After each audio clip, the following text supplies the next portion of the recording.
Good morning. This is America in the Morning from Westwood One. I'm John Trout. It's Tuesday, January 9th, 2024. Here's what's coming up on America in the Morning.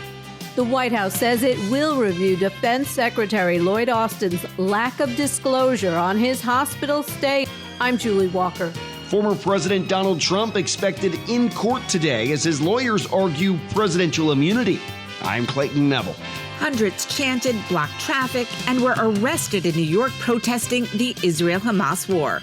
I'm Sue Aller. Winter storm conditions gripping the Midwest are a reminder that inclement conditions could impact the Iowa caucuses. I'm Norman Hall. On Wall Street, stocks rallied, even the Dow, after Boeing shares tried to drag it lower for most of the day. I'm Jessica Ettinger. The IRS has announced January 29th as the official start date of the 2024 tax season. I'm Lisa Dwyer. All ahead on America in the Morning.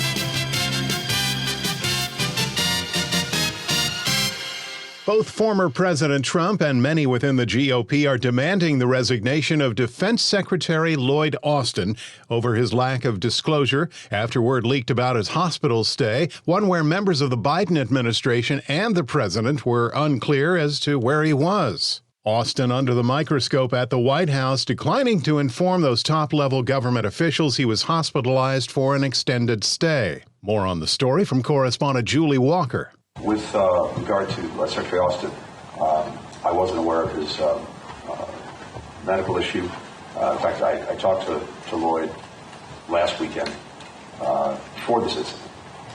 What I can say is this. It remains one of the great privileges of my career, over 30 years now, working in government, to serve alongside Lloyd Austin.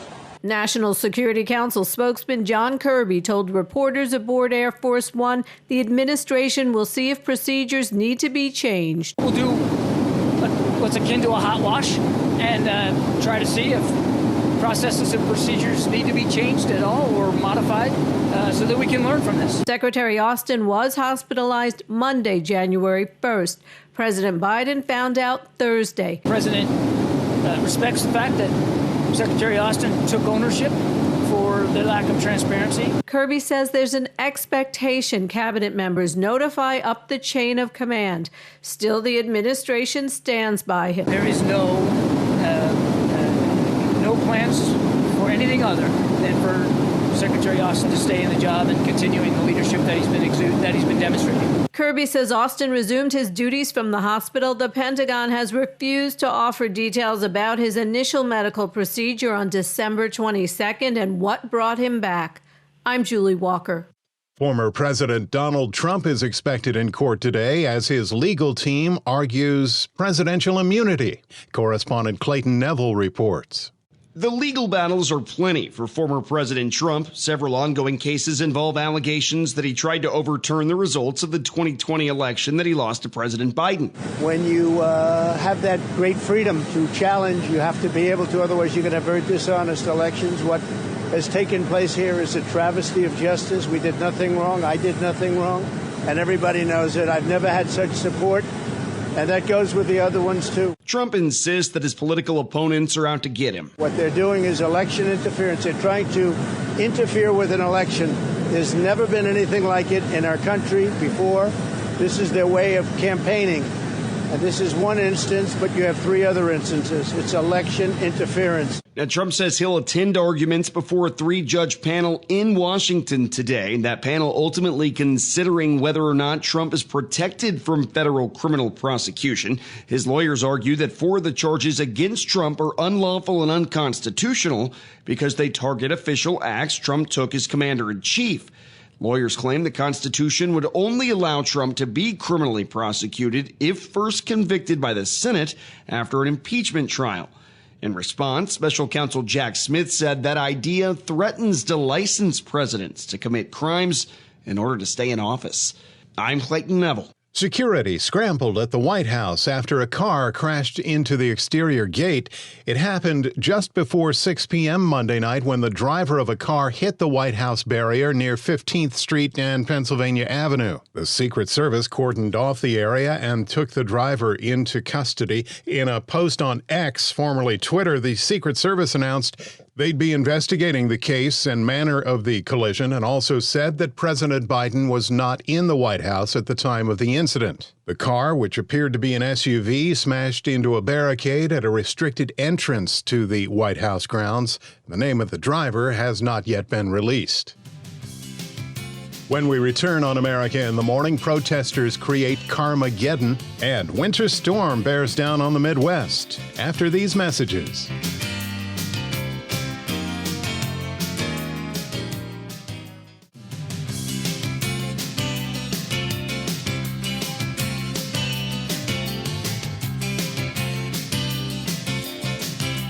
Welcome back. This is America in the Morning. AccuWeather.com meteorologist Carl Erickson has been tracking a winter storm that's moving across the country eastward. Carl, what's the latest? Well, as this powerful storm tracks into the eastern half of the nation today, the core of the heaviest snow will be falling from northern Missouri, eastern Iowa, northern Illinois, and into southern Wisconsin.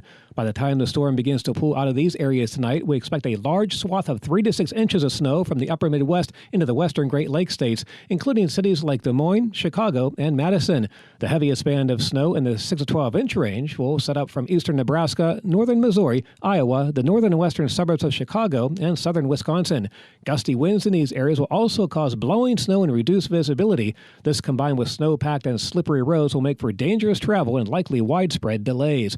There'll also be a swath of snow on the front end of this storm that can accumulate 1 to 3 inches over western and central Pennsylvania into western New York before changing over to rain tonight. On the warm side of the storm, there'll be a large shield of rain from the Ohio and Tennessee valleys. Some of the rain will be heavy and can lead to localized flooding and travel disruptions. Across the southeast will be a threat for severe thunderstorms from the Carolinas, including Charlotte and Raleigh, into Georgia, southeast Alabama, and northern Florida. The primary threat from these storms will be flooding, downpours, damaging winds, and even tornadoes. The Central Plains states will have improving weather today as the storm begins to move away. The Southwest will have dry and sunny weather with highs in the 60s. A moisture-laden storm will bring more rain to the Pacific Northwest into Northern California, with snow across the Cascades spilling over into the northern Rockies this afternoon. In Atlanta today, rain and thunderstorms, high 58. Meanwhile, in Chicago, heavy snow and a high of 35. That's the nation's weather. I'm AccuWeather.com meteorologist Carl Erickson. Remember to follow us everywhere you get your podcasts. Apple, Spotify, Amazon, and YouTube. Just search America in the Morning in your favorite listening app. I'm John Trout. It was Carmageddon in New York City when pro-Palestinian demonstrators blocked entrances to bridges and the Holland Tunnel, causing traffic jams and some scuffles with angry drivers. Sue Aller reports the chaos and violations of police orders led to more than 300 arrests. It wasn't too many cars and not enough road causing a traffic jam leaving Manhattan yesterday morning. Pro-Palestinian protesters simultaneously blocked 1 tunnel and 3 bridges, calling on Israel to end its war on Hamas. We demand a ceasefire! New York City police and the Port Authority arrested more than 325 protesters.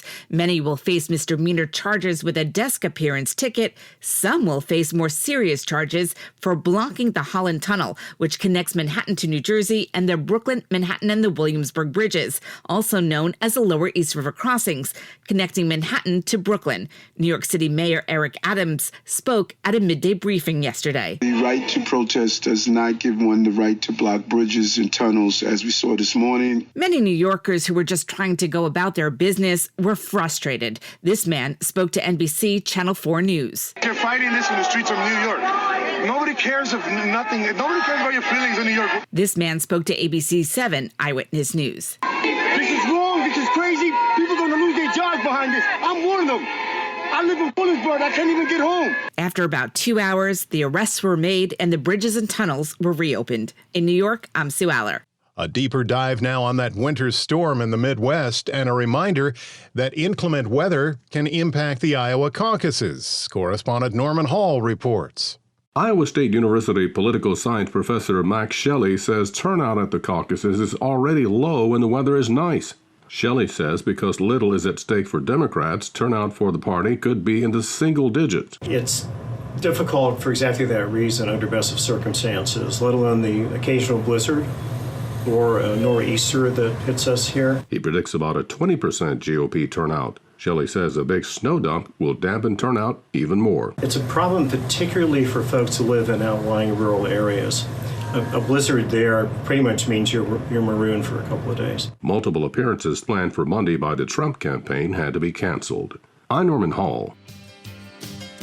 When we return on America in the Morning, Boeing faces new scrutiny over the 737 MAX 9 and the Woods-Nike split after these messages.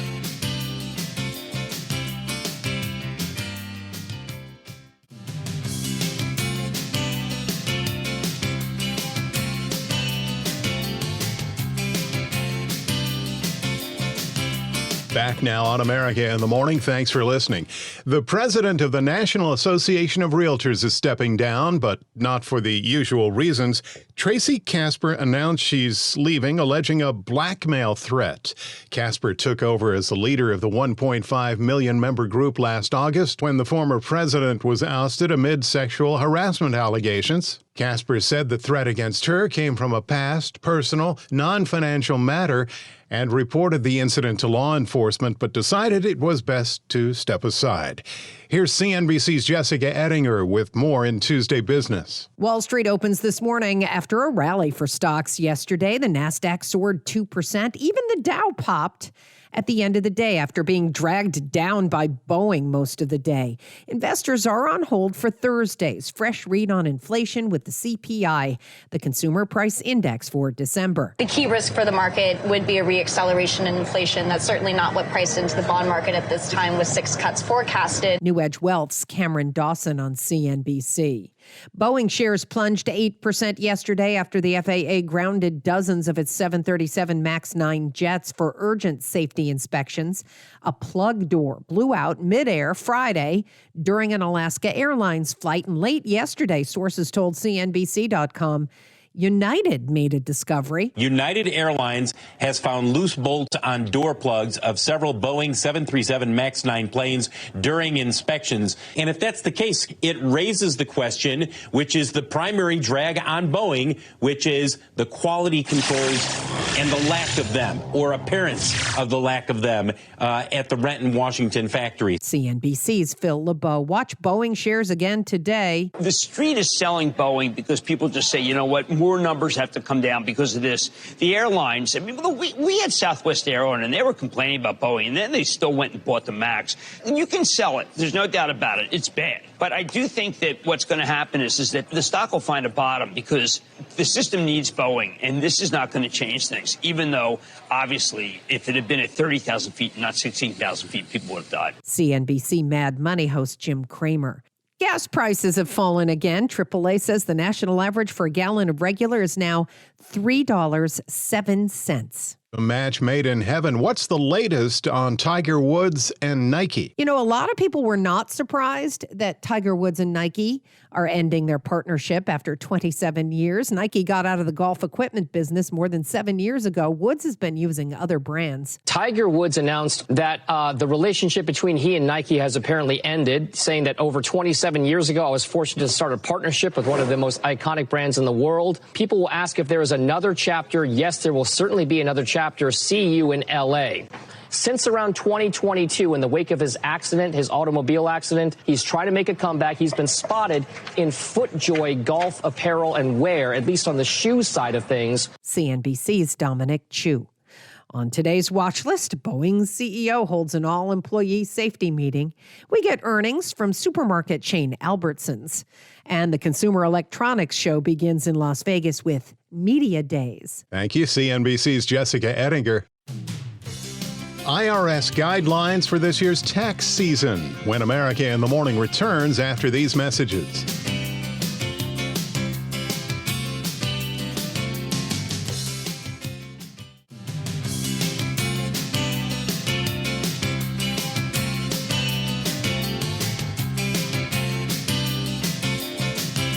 America in the Morning continues. The Justice Department says a gun law that took effect after the 2022 Texas elementary school massacre and other mass shootings seems to be working. Washington correspondent Sagar Magani reports. The bipartisan law was the most sweeping gun legislation in decades, including stricter background checks for people under 21 trying to buy guns. Those checks have already kept 527 firearms out of the hands of young people who are prohibited from having them. Attorney General Merrick Garland's Justice Department says those who were denied a gun purchase include people convicted of rape, involuntarily committed for mental health treatment, and attempted murder suspects. President Biden says the legislation is clearly saving lives as he continues pushing for universal background checks. Sagar Meghani, Washington. The IRS has announced January 29th as the official start date of the 2024 tax season, with millions of returns expected by the April 15th deadline. Lisa Dwyer has a closer look. The agency is undergoing a massive facelift, attempting to improve its technology and customer service. The IRS says there will be more walk-in centers open to help taxpayers, enhanced paperless processing to help with IRS correspondence, and enhanced individual online accounts available for taxpayers. Eligible taxpayers will be able to file their 2023 tax returns online directly with the IRS through a new electronic direct file pilot, which will be rolled out in phases and is expected to be widely available in mid-March. The IRS expects most refunds to be issued in less than 21 days. I'm Lisa Dwyer. America in the Morning for Tuesday, January 9th, 2024 is produced by Jeff McKay, senior producer Kevin Delaney. I'm John Trout. This is Westwood One.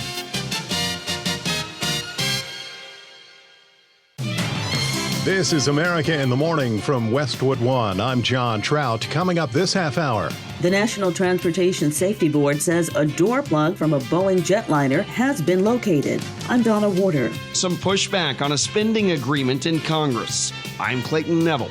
Florida Republicans give their party chair the boot. I'll tell you why. I'm Pamela Furr. More bad weather is on the way across parts of the nation after weekend winter storms brought heavy snow and freezing rain. I'm Julie Walker. President Biden compares election lies to white supremacy, campaigning on a grim theme about threats to truth and democracy. Truth shall set us free. I'm Jennifer King. Joe Coy is facing blowback from hosting the Golden Globes. I'm Kevin Carr. Back after these messages.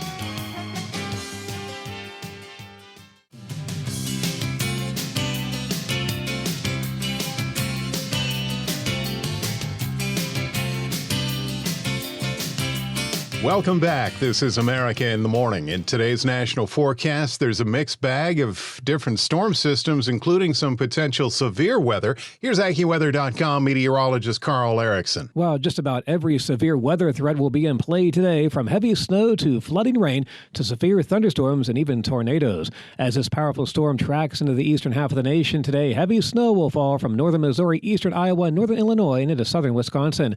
By the time the storm begins to pull out of these areas tonight, we expect a large swath of 3 to 6 inches of snow from the upper Midwest, including cities like Des Moines, Chicago, and Madison. Even as far south as St. Louis, Missouri, any mix of rain and snow will go over to all snow today into tonight, with 1 to 3 inches of snow expected there.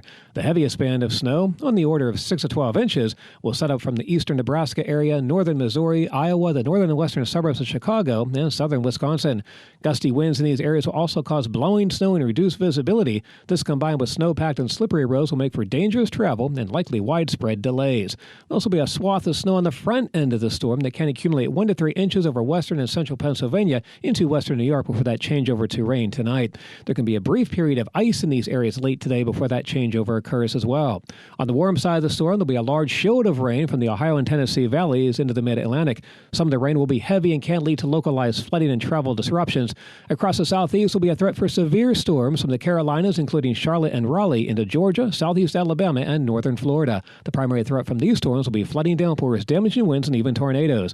The Central Plains will have improving weather as the storm moves away. The Southwest will also have dry and sunny weather. A moisture-laden storm will bring more rain and mountain snow to the Pacific Northwest, and it'll spill over into the northern Rockies this afternoon. That's the nation's weather. I'm AccuWeather.com meteorologist Kai Erickson.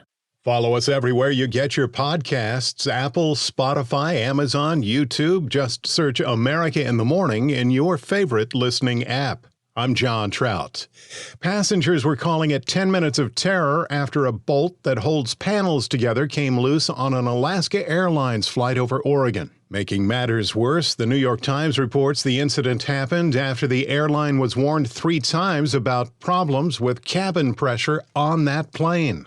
As Donna Warder reports, the National Transportation Safety Board says the door plug from that Boeing jetliner has been located, and the FAA ordered all 737 MAX 9 planes to be grounded and inspected.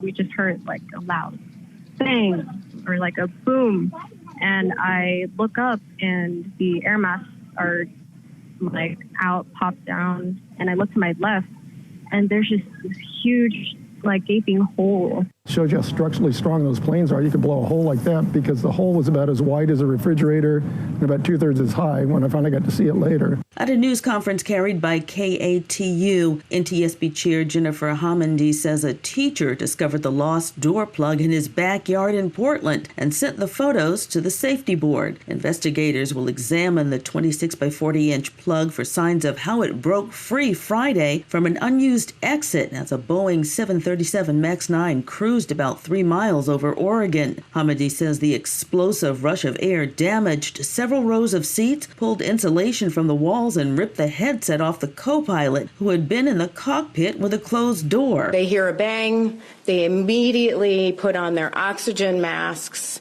At the time there is a bang, the door flies open. Homendy says a pressurization light came on during or after 3 previous flights, but she says investigators are not sure if the warning light is related to Friday's incident. I'm Donna Warder.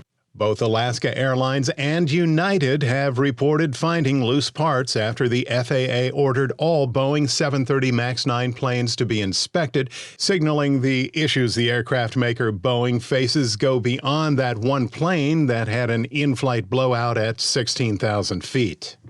House and Senate leaders on both sides of the political aisle are beginning to push a new spending agreement on Capitol Hill more than a week before a possible government shutdown deadline. But some conservatives are pushing back. Correspondent Clayton Neville reports.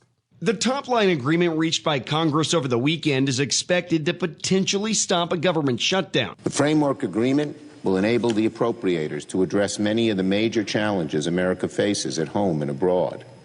It also allows us to keep the investments for hardworking American families that congressional Democrats and President Biden secured through our legislative agenda. Senate Majority Leader Chuck Schumer and Republican House Speaker Mike Johnson are both behind the bill. Senator Schumer said the deal would preserve key programs for Americans as the new year begins. Our goal was to preserve a non-defense funding level of $772 billion, the same level agreed to in our debt ceiling deal last June. Senate Minority Leader Mitch McConnell stressed the need for more security money. The administration needs to finally start taking the long-term needs of America's national security seriously. The $1.6 trillion agreement is getting some pushback from conservative Republicans on Capitol Hill. The House Freedom Caucus called the deal a total failure. Congresswoman Marjorie Taylor Greene said she's a no, and some lawmakers are accusing Speaker Johnson of bending to the Democrats. I'm Clayton Neville. A high-ranking Hezbollah commander has reportedly been killed in an Israeli drone attack in Lebanon. As correspondent Charles de Ledesma reports, the incident happened with Secretary of State Antony Blinken in the region and concerns that with every strike and counterstrike, Israel, the U.S., and Iran's allies inch closer to all-out war. The Israeli airstrike killed the elite Hezbollah commander in southern Lebanon on Monday, the latest in an escalating exchange of strikes along the border that's raised fears of another Mideast war, even as the fighting in Gaza exacts a mounting toll on civilians. The strike on an SUV killed a commander in a secretive Hezbollah force that operates along the border, according to a Lebanese security official who spoke on condition of anonymity according to regulations. Hezbollah has identified the slain figure as Wissam al-Tawal without providing details. Everywhere I went, I found leaders who are determined to prevent the conflict that we're facing now from spreading, doing everything possible to deter escalation, to prevent a widening of the conflict. In the last week alone, Israel's killed a senior Hamas militant in an airstrike in Beirut.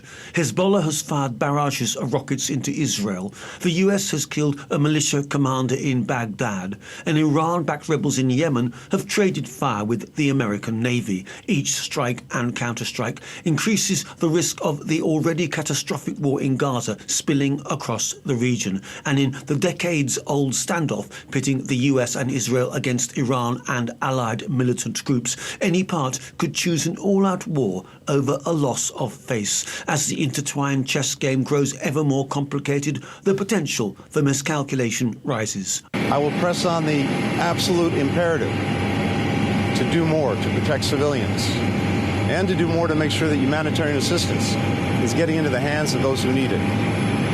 We'll also, of course, focus on our relentless efforts to bring back the hostages. I'm Charles de la Desma.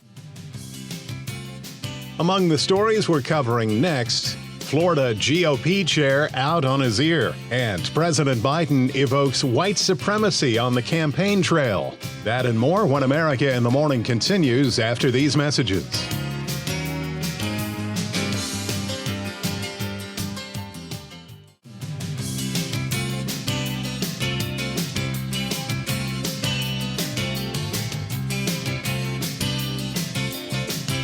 Back with you on America in the Morning. I'm John Trout. Florida Republicans had called for his resignation, but since GOP Chair Christian Ziegler refused, they voted to essentially fire him. Pamela Furr tells us what led to his high-profile ouster.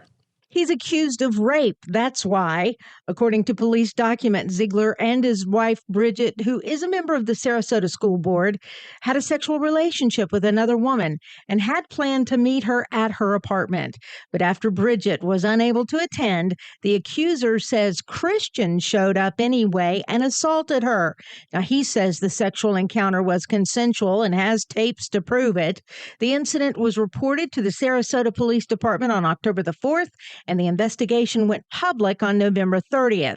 In a December meeting, Florida GOP leaders stripped Ziegler of his authority and slashed his salary to just $1 after he refused to resign.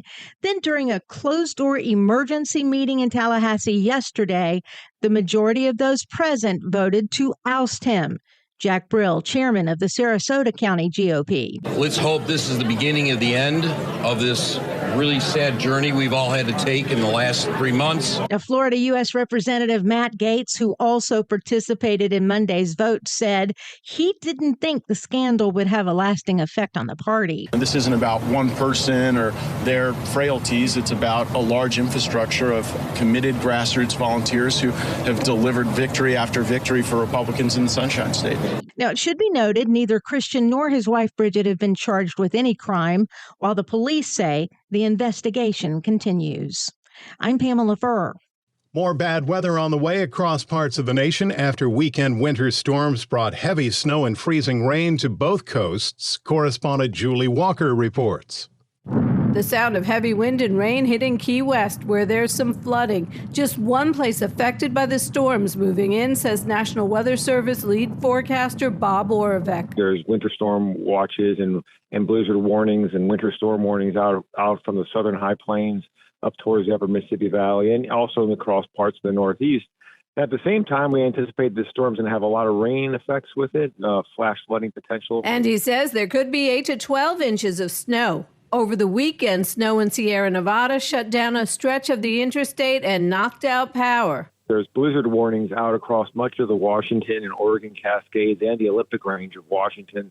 And we do anticipate high winds, potential for heavy snows across those areas. So also a pretty impactful event. Snowfall totals across the Sierra look they're going to be anywhere from 2 to 3 feet over the next few days. In the Northeast, some places got over a foot of snow, but the big cities mainly got freezing rain. I'm Julie Walker.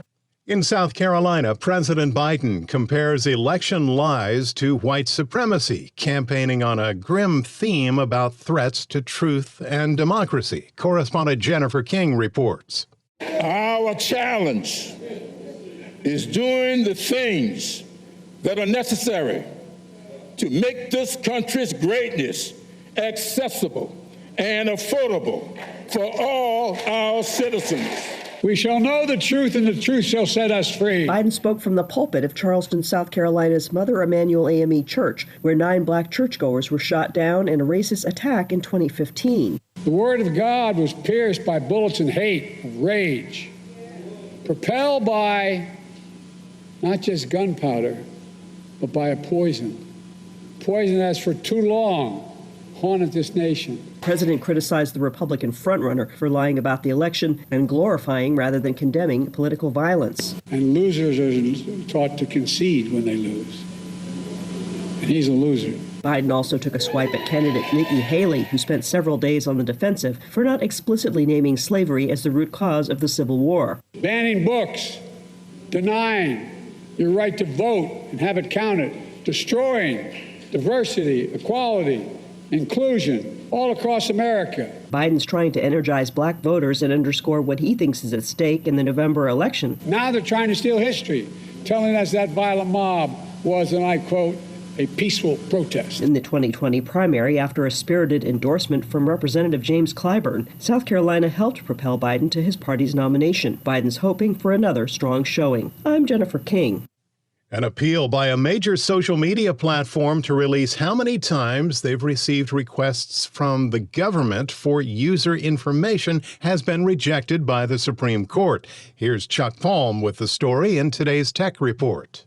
The Supreme Court yesterday rejected a request by Elon Musk's X Corp, formerly Twitter, to consider whether the social media company can publicly disclose how often federal law enforcement seek information about users for national security investigations. The justices declined to hear X's appeal of a lower court's ruling holding that the FBI's restriction on what the company could say publicly about active investigations did not violate its free speech rights under the Constitution. In a statement, X said that it was critical for the justices to take up the case to establish clear standards for when and how tech companies can speak out about government demands for confidential information about their users for surveillance purposes. In 2015, Congress enacted a law allowing companies to disclose limited information about how often they received national security requests under the Foreign Intelligence Surveillance Act. Twitter had submitted a draft report to the FBI, but they said the report was classified and could not be publicly released. Leave a comment at allthetoptech.tech. I'm Chuck Palm. Tuesday Sports with America in the Morning's Robert Workman.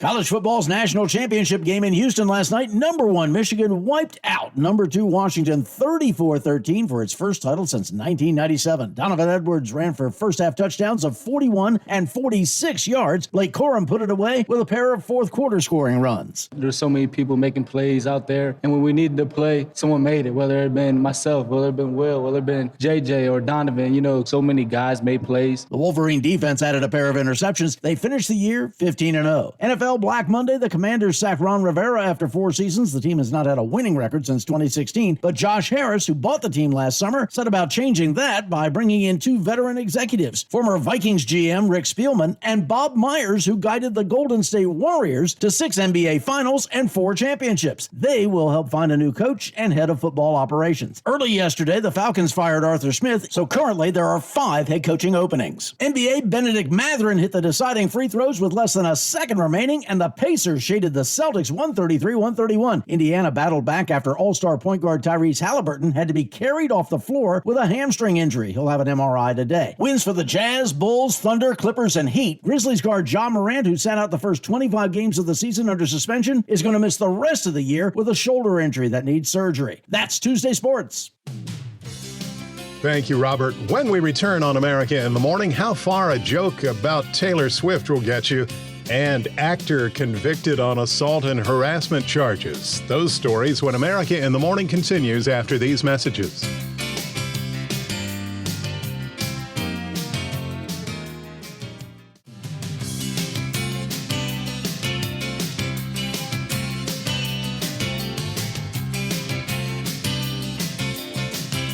We're back on America in the Morning. While the Golden Globes received good reviews, not everyone was happy with the host, Joe Coy. Kevin Carr has the story.